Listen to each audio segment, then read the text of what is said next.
فرشاد کا چہرہ سیاہ پڑ گیا۔ جیل توڑ کر نکلنے کا معاملہ سنگین تھا۔ پروین واقعی جیل سے بھاگی تھی اور اس نے اس پر برا اثر ڈالا تھا، لیکن اس وقت وہ اس لیے راضی نہیں ہوا تھا کیونکہ اسے لگا کہ یہ محض پروین کا بہانہ ہے۔ آخر اتنے سارے ڈاکٹرز اولڈ میڈی کو نہ بچا سکے تو وہ کیسے بچا سکتی تھی؟ اسپتال جاتے ہوئے اس نے اولڈ میڈی کی میڈیکل رپورٹس بغور دیکھی۔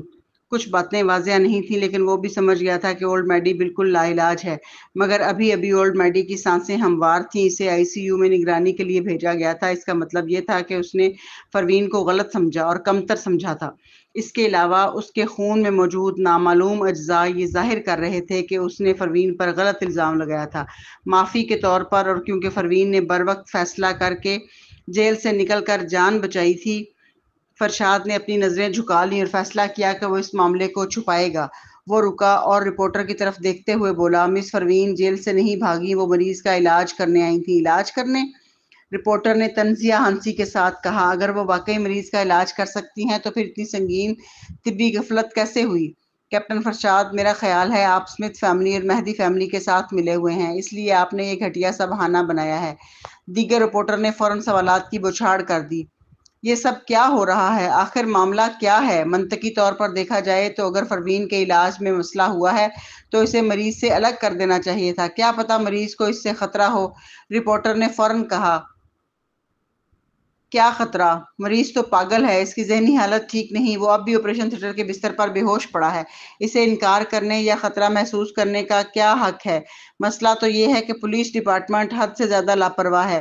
دیکھو، دیگر ڈاکٹر اور مریض کے درمیان تو ہمیشہ فاصلہ رکھا جاتا ہے، تو پھر مس پروین کو آپریشن تھیٹر میں جانے کی اجازت کیوں دی گئی؟ فرشاد نے دھیرے سے کہا، دیگر ڈاکٹرز نے مریض کے لیے موت کا نوٹس جاری کر دیا تھا، وہ اسے نہیں بچا سکے تھے، بس اسی لیے مس پروین کو آزمانے کے لیے بلایا گیا تھا۔ یہ مریض کی جان کی حفاظت کے طور پر کیا گیا تھا۔ یہ سن کر رپورٹر مزید ہنسنے لگا۔ سب ڈاکٹر کہہ رہے ہیں کہ وہ مریض لا علاج ہے، مگر صرف پروین ہی سے بچا سکتی ہے۔ آفیسر، آپ کی بات پر کون یقین کرے گا؟ کیا وہ مردوں کو بھی زندہ کر سکتی ہے؟ فرشاد کی پیشانی پر بل پڑ گئے۔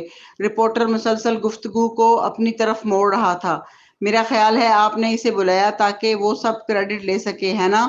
مجھے اسپتال کے اندر سے خبر ملی ہے، میں کب سے سن رہا ہوں کہ اولڈ میڈی کا علاج ناممکن ہے۔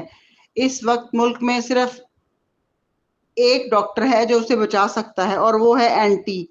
مہدی فیملی کا اینٹی سے تعلق ہے، اس لیے انہوں نے اسے فوراً بلایا تاکہ اولڈ میڈی کا علاج ہو۔ پھر آپ نے مہدی اور اسمتھ فیملی کے ساتھ مل کر پروین کو آپریشن تھیٹر میں بھیج دیا تاکہ وہ سارا کریڈٹ چرا لے، ہے نا؟ جسے پروین نے ہی پہلے نقصان پہنچایا تھا، وہی شخص اب اس کے ہاتھوں کیسے ٹھیک ہو سکتا ہے؟ ہاں، اس طرح تو کوئی بھی میڈیکل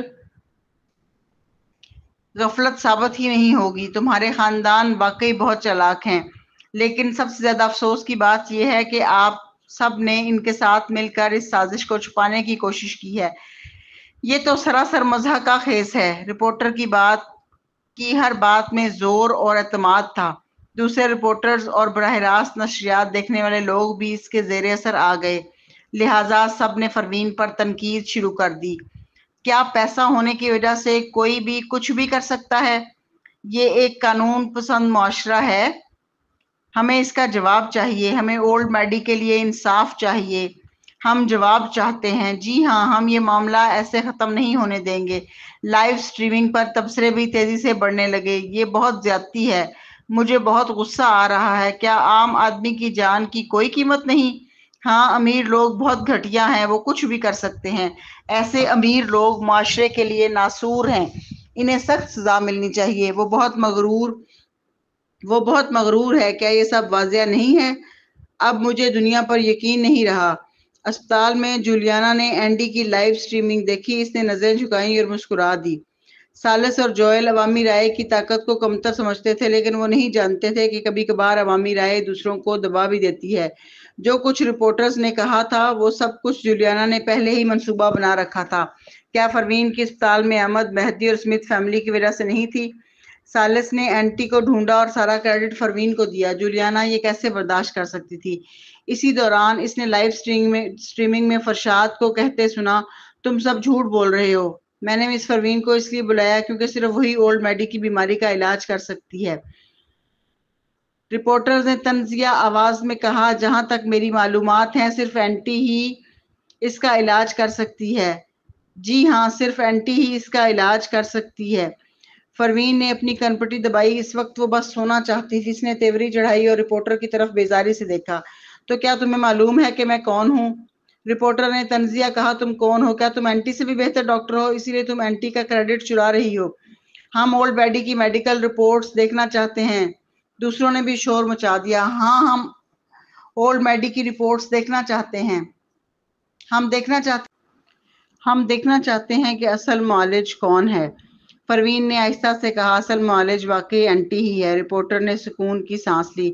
تو پھر اس کا تم سے کوئی تعلق نہیں، تم ہی نے مریض کو نقصان پہنچایا تھا۔ تمہیں قانون کے ذریعے سزا ملے گی۔ یہ نہیں ہو سکتا کہ تمہارے خاندان نے اینٹی کو بلا لیا اور مریض کو بچا لیا تو تم بری ہو جاؤ۔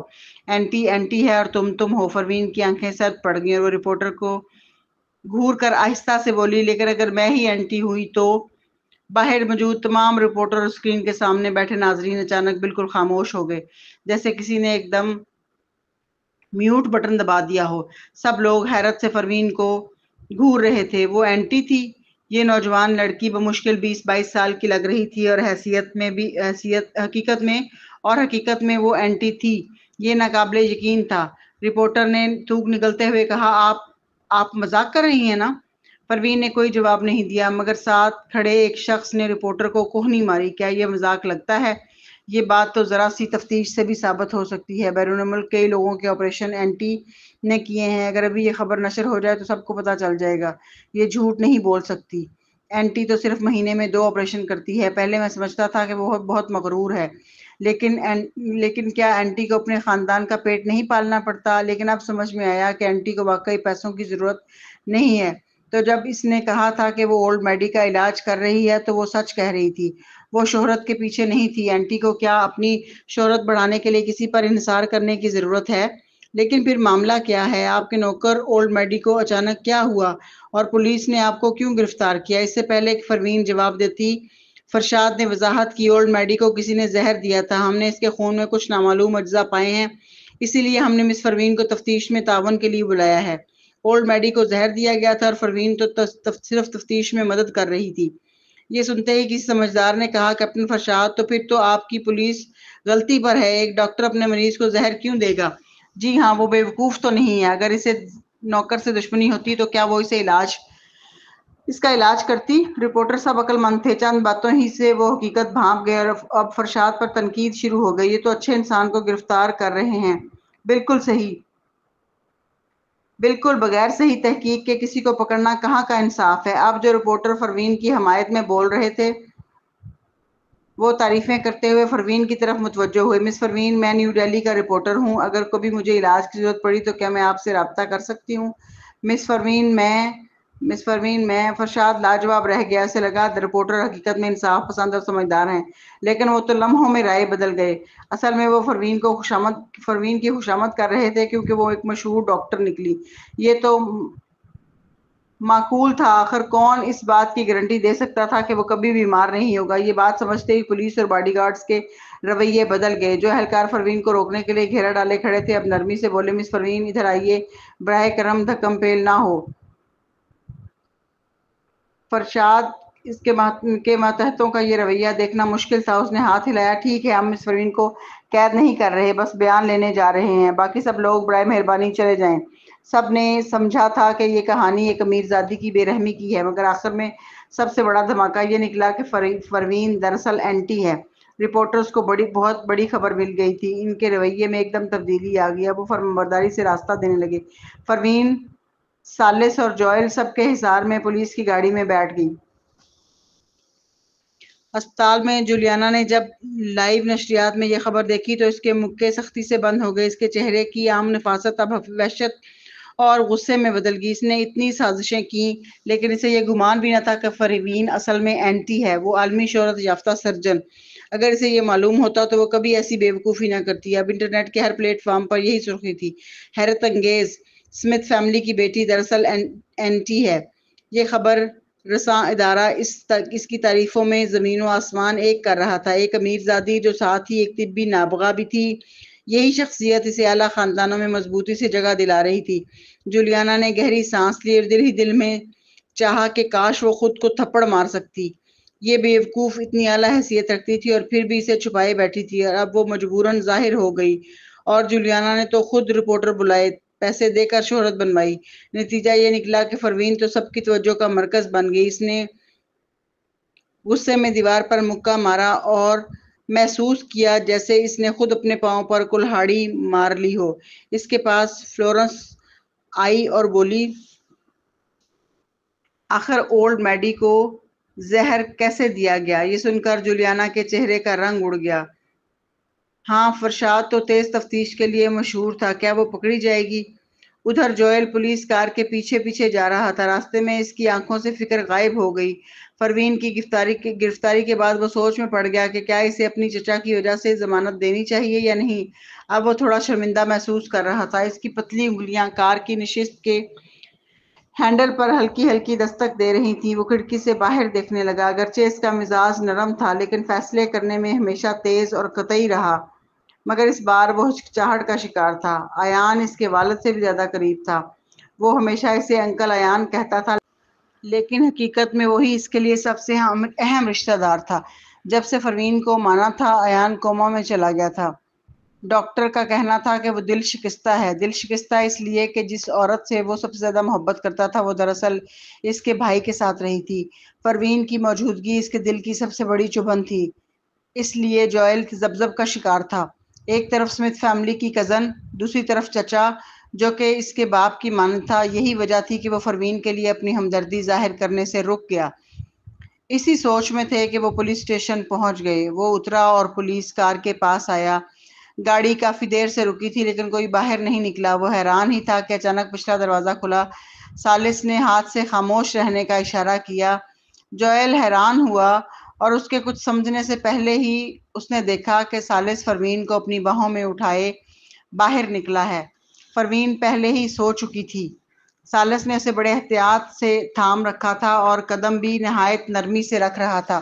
فرشاد نے کہنا چاہا، مسٹر، لیکن ثالث کی سرد اور خوفناک نظر نے اسے بولنے نہ دیا۔ فرشاد نے لاشعوری طور پر اپنی بات نگل لی۔ پھر ثالث پروین کو اٹھائے پولیس اسٹیشن کے اندر لے گیا۔ راستے میں جو بھی ان کی طرف دیکھتا، وہ ثالث کی نگاہوں سے ڈر کر چپ ہو جاتا۔ جب وہ تفتیشی کمرے میں پہنچے تو ثالث نے پروین کو نرمی سے بینچ پر لٹایا۔ عورت نے کروٹ لی اور پھر سے سو گئی۔ دروازے پر کھڑے فرشاد کے پاس الفاظ ہی نہ تھے۔ اسی وقت کوئی دوڑتا ہوا آیا۔ سر، فرشاد نے بھی ہلکی آواز میں پوچھا، کیا ہوا؟ میں نے پتہ لگا لیا ہے کہ اولڈ میڈی کو زہر کس نے دیا تھا۔ جب فرشاد نے یہ سنا تو اس کی سیاہ آنکھوں میں ایک تیز چمک آئی۔ اس نے تفتیشی کمرے کی صورتحال پر ایک نظر ڈالی۔ پروین کو اندر بینچ پر بٹھانے کے بعد ثالث وہیں کھڑا پہرا دے رہا تھا۔ اگرچہ وہ کچھ بول نہیں رہا تھا، مگر یہ واضح تھا کہ کوئی بھی اسے پریشان نہیں کر سکتا۔ فرشاد بے بسی سے 2 قدم پیچھے ہٹا اور کمرے کے گرد چکر کاٹنے لگا۔ پھر اس نے پوچھا، کون ہے؟ رپورٹ سننے کے بعد فرشاد نے سر جھکا لیا۔ آخرکار اس نے سر ہلایا۔ ٹھیک ہے، سمجھ گیا۔ یہ کہہ کر وہ تفتیشی کمرے کی طرف بڑھ گیا۔ چلتے ہوئے اس نے دیکھا کہ ایک سیاہ سوٹ پہنے باڈی گارڈ اندر کمبل لے کر جا رہا ہے۔ فرشاد وہ ابھی حیران ہی تھا کہ دوسرا باڈی گارڈ گدا لے آیا، پھر کوئی تکیہ لے آیا۔ فرشاد کے ہونٹ پھڑکنے لگے۔ دروازے پر کھڑے ہو کر اس نے دیکھا کہ سخت بینچ کو پہلے ہی نرم بستر میں بدل دیا گیا تھا۔ پروین نے کچھ گڑبڑا کر کروٹ بدلی اور سو گئی۔ ثالث نے اسے کمبل میں لپیٹ دیا۔ فرشاد بے زبان رہ گیا۔ اس نے گہری سانس لی اور ہمت کر کے اندر گیا۔ آہستہ آواز میں بولا، میں نے پتہ لگا لیا ہے کہ اس کا اس معاملے سے کوئی تعلق نہیں، وہ گھر جا کر سو سکتی ہے۔ ثالث نے اسے خاموش رہنے کا اشارہ کیا اور بولا، ہم تب جائیں گے جب وہ خود جاگے گی۔ فرشاد بولا، بس بہت ہو گیا، یہ جگہ اسے کیا سمجھتا ہے؟ وہ تب جائیں گے جب وہ جاگے گی، یہ تو حد ہی ہو گئی ہے۔ غصے میں فرشاد نے کمرے سے نکلتے ہوئے دروازہ زور سے بند کر دیا۔ باہر کی تمام آوازیں بند ہو گئیں۔ کمرے کے اندر مزید سکون ہو گیا۔ سونے کے لیے بالکل موزوں ماحول بن گیا۔ ثالث مطمئن تھا۔ اسمتھ حویلی میں اولڈ میڈی کی جان فی الحال خطرے سے باہر تھی۔ اسے انتہائی نگہداشت یونٹ میں منتقل کر دیا گیا تھا۔ چونکہ وہ صرف ایک نوکر تھا، زیادہ تر لوگ اسپتال سے واپس گھر لوٹ گئے۔ جولیانا غمگین حالت میں اپنے کمرے میں گئی۔ جیسے ہی وہ دروازہ بند کرنے والی تھی، فلورنس اندر داخل ہو گئی۔ اس نے تیوری چڑھائی اور ناراض لہجے میں کہا، مس جولیانا، وہ ناجائز بیٹی دراصل اتنی مشہور حکیمہ نکلی، ناقابل یقین، لیکن اس سے کیا فرق پڑتا ہے؟ آخر تو وہ بس ایک ڈاکٹر ہے۔ دوسروں کی خدمت کرنے والی کو کون سی معزز حیثیت ملتی ہے؟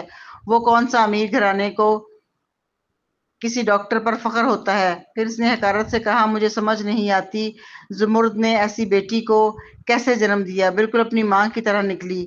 کم عمر میں ہی سب سے بڑی سرجن بن گئی، لیکن دل سے تو وہ بھی اپنی ماں جیسی ہی ہے، بد کردار، ورنہ شادی سے پہلے کیسے حاملہ ہو جاتی؟ نہ جانے مسٹر ثالث پر کون سی دوا کا جادو کر دیا ہے کہ وہ ایسی بوجھ والی عورت پر فدا ہو گئے ہیں۔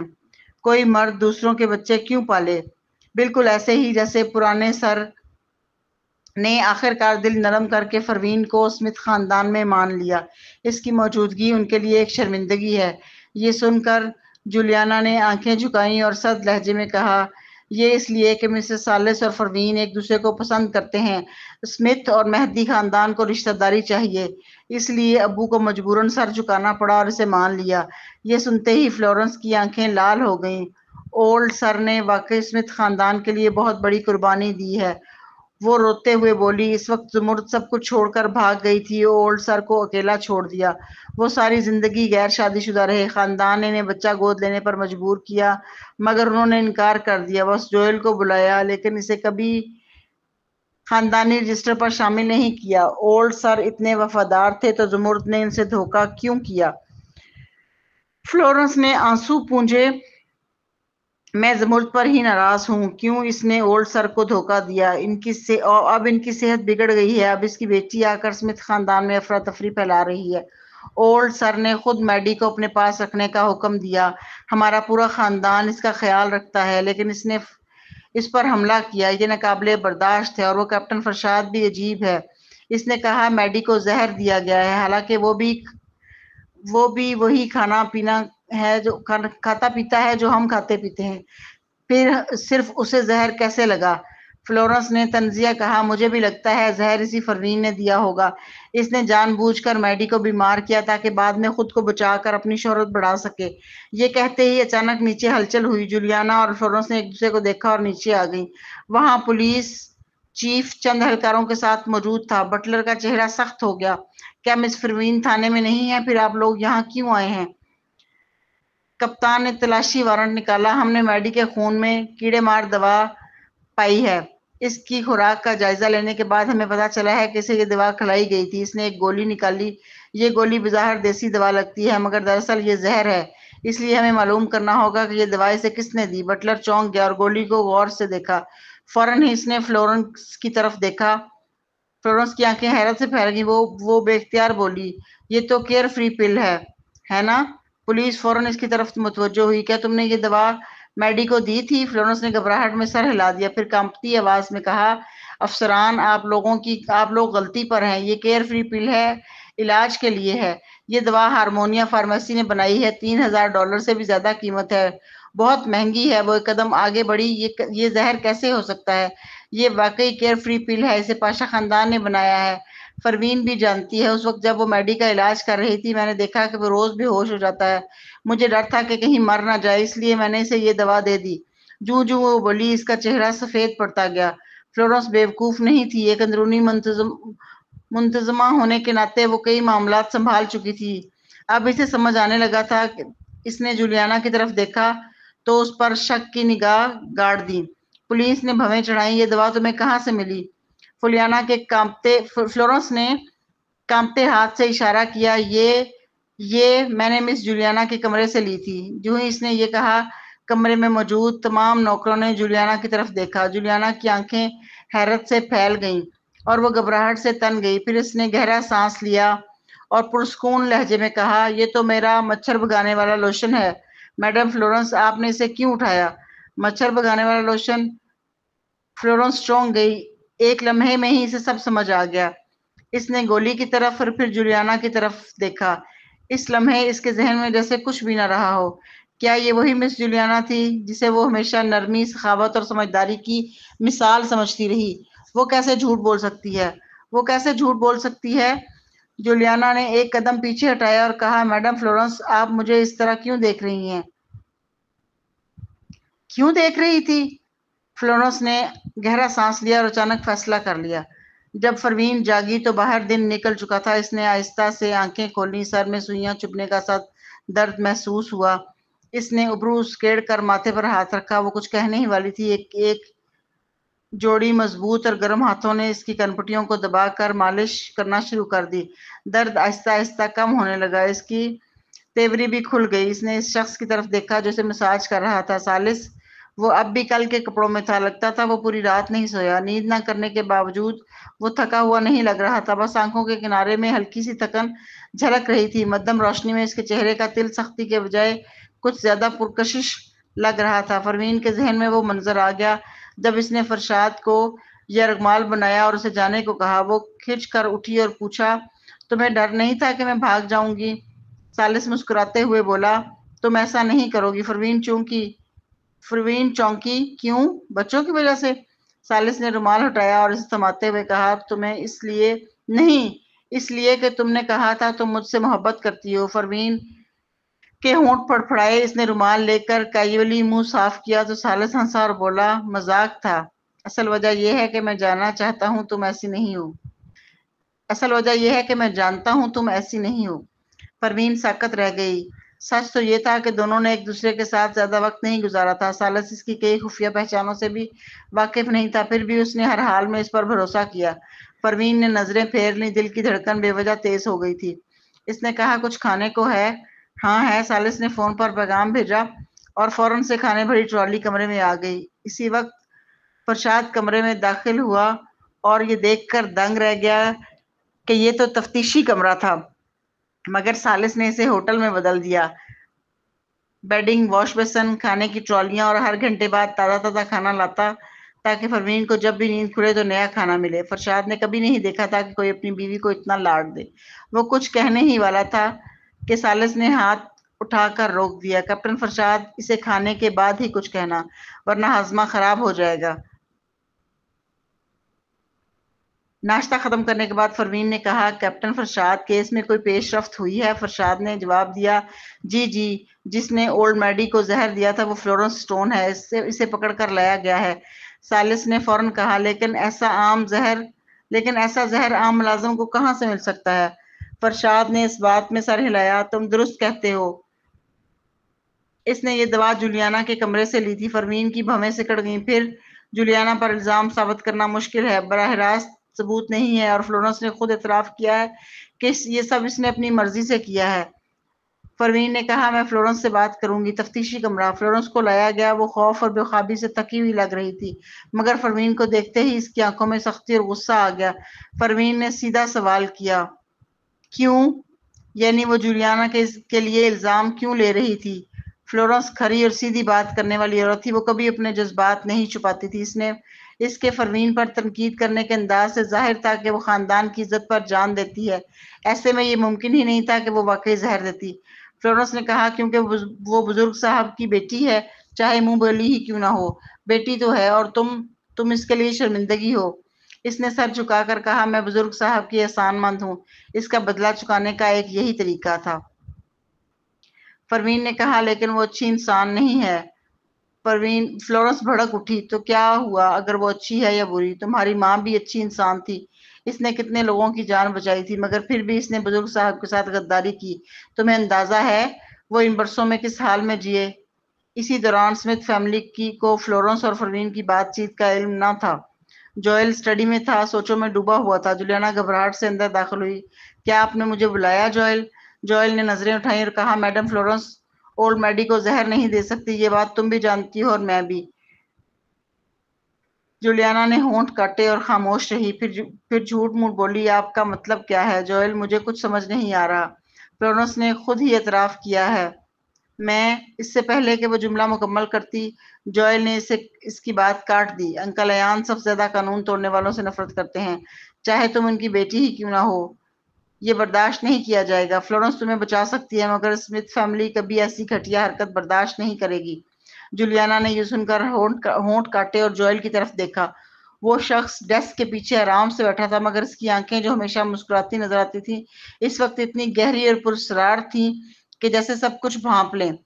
اس کی نظریں جولیانا کو ایسا محسوس کروا رہی تھیں جیسے وہ برہنہ ہو، جیسے اس کے دل کا ہر راز کھل چکا ہو۔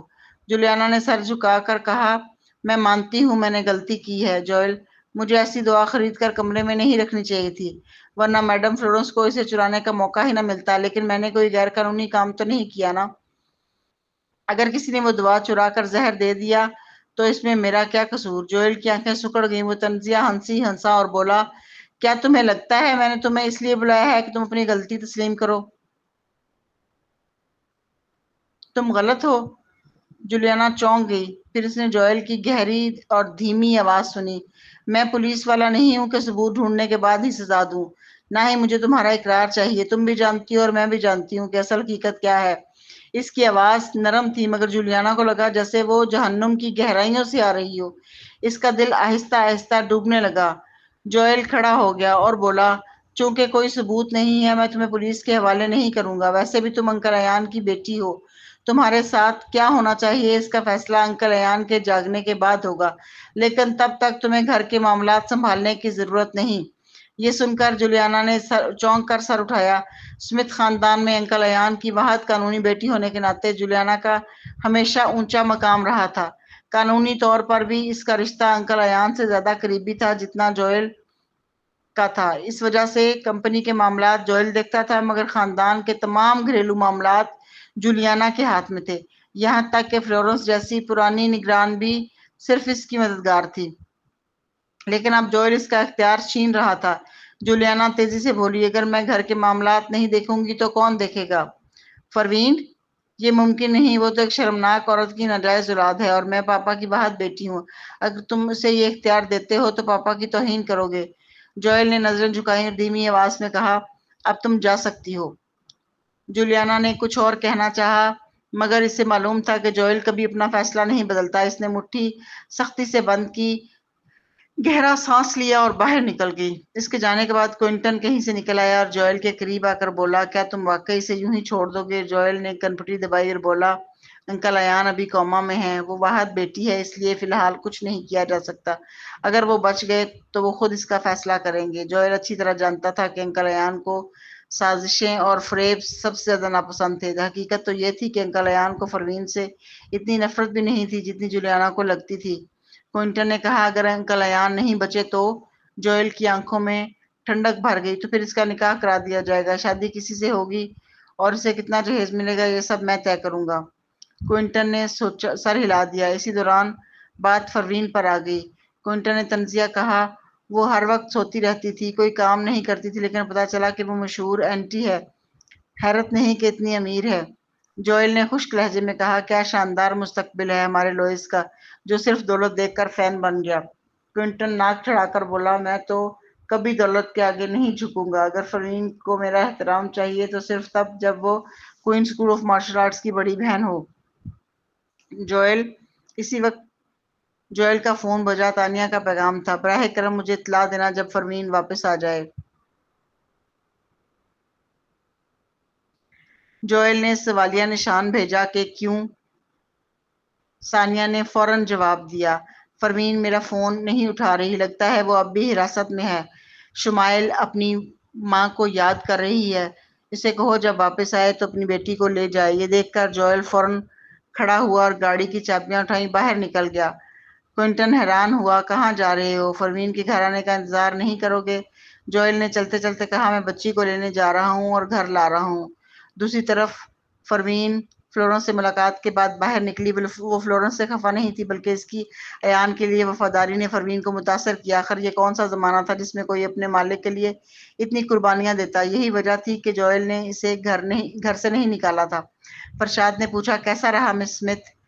پروین نے بالکل سنجیدگی سے جواب دیا، انٹروگیشن روم کی ساؤنڈ پروفنگ واقعی بہت اچھی ہے۔ اگر کبھی نیند نہ آئے تو وہاں جا کر سو سکتے ہیں۔ فرشاد تو فلورنس کے بارے میں پوچھ رہا تھا، کمرے کے بارے میں نہیں۔ کچھ دیر خاموش رہنے کے بعد اس نے آہستہ سے کہا، مس اسمتھ، میں اپنے پچھلے رویے کے لیے معافی چاہتا ہوں۔ پروین نے مسکرا کر کہا، معافی قبول ہے کیپٹن فرشاد، لیکن بدلے میں آپ سے ایک کام چاہوں گی۔ کیا؟ پروین نے نظریں جھکا کر کہا، کیا آپ مجھے بتا سکتے ہیں کہ آخر میں کس کیس میں پھنسی ہوئی ہوں؟ فرشاد خاموش رہا، پھر لمبی نظر ڈالنے کے بعد اس نے کہا، آئیں ادھر بات کرتے ہیں۔ کچھ چیزیں ہیں جنہیں اب چھپانے کی ضرورت نہیں۔ پروین نے اس بات میں سر ہلایا اور ثالث کو ایک مطمئن نظر دے کر فرشاد کے ساتھ خفیہ کمرے کی طرف بڑھ گئی۔